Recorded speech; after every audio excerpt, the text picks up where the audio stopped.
President O'Donnell, honor guests, faculty, parents, fellow graduates, and friends.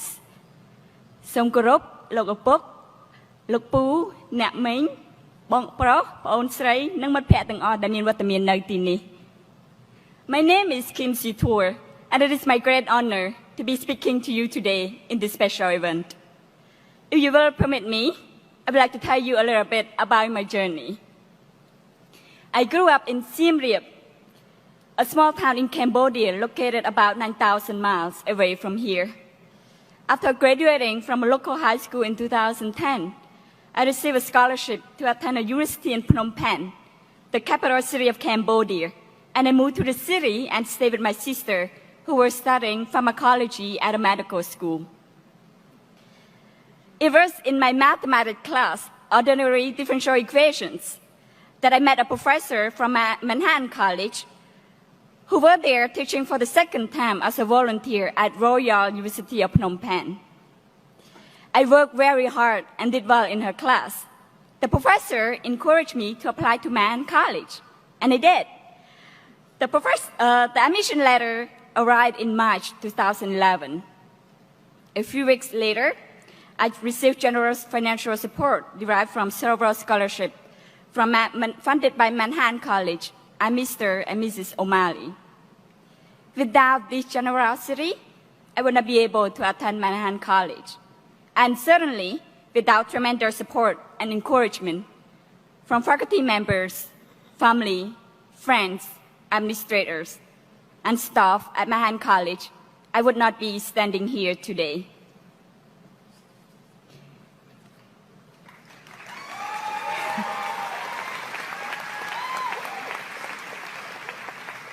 It has been 4 years that I have called Manhattan College home. I meant it literally, as I have no other home in the United States. I regard faculty members as my second parents, and my friends as my family. They have been such a great support for me, and I never feel that I was ever treated differently, despite where I came from. Manhattan College is a very nurturing place, as we all agree. Here, I have made friends who have different backgrounds, and I learned to understand and appreciate their cultures and customs. At Manhattan College, we learned that we are all part of one enormous cycle. The spirit of cooperation is well promoted, as Lasallian education is one of the largest educational networks in the world. We also learned to respect one another, despite our differences in religion, ethnicity, gender, and cultures. Embracing diversity is crucial, as the world we live in is increasingly diverse.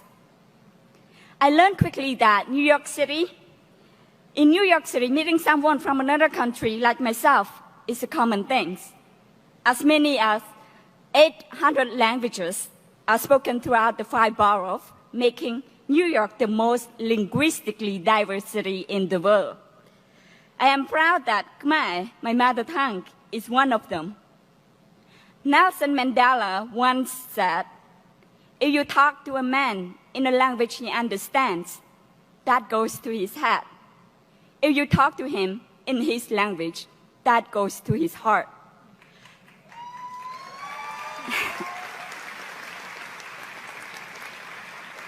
I speak in English today in the hope that more hearts will hear me. As often as newcomers are to embrace New York as their new home, they are eager to share stories about their past. There are many stories we can learn just by meeting people and engaging them in dialogue. One story I learned is a story of a taxi driver who came to New York from the troubled land he had escaped. He was once a doctor in Iraq and had led a well-educated professional life. He left Iraq during Saddam's regime and came to New York City.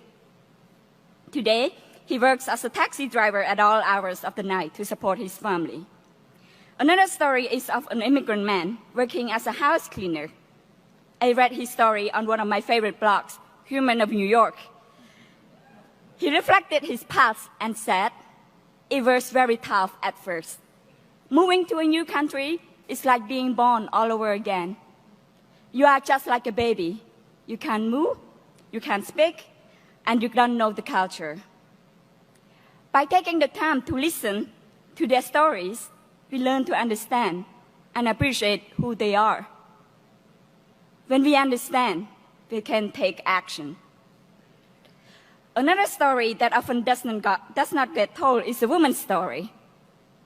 A Pakistani girl and a Nobel Peace Prize winner, Malala Yousafzai, were shot because she stood up for education. Malala is one voice of millions of other girls who love education but not given the opportunity simply because of where they were born. Do we know that there are currently 66 million of girls who are out of school today?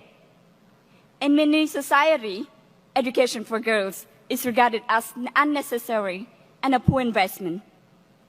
Here is an example. When a girl turns 12 and lives in poverty, her future is out of her hands.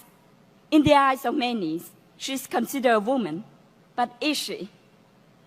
She faces the reality of being married at age 14, pregnant by age 15, and to have the family survive, she might be forced to sell her body. It is not the life most of us would imagine for a 12-year-old girl. I am myself from a country where girls are not expected to get higher education. In Cambodia, I have female friends who are just capable as me, but are not given the opportunity to go to college despite that being what they want. Today, I challenge us to speak up if we see injustice and discriminations. Choose to be an advocate for the minority groups at your workplace. With our La Sallian education, we could touch many lives of those who have no voice and those who need help. Let me come to an end with Malala's quote. Let us pick up our books and our pens. They are our most powerful weapons. One child, one teacher, one book, and one pen can change the world. Thank you, and again, congratulations.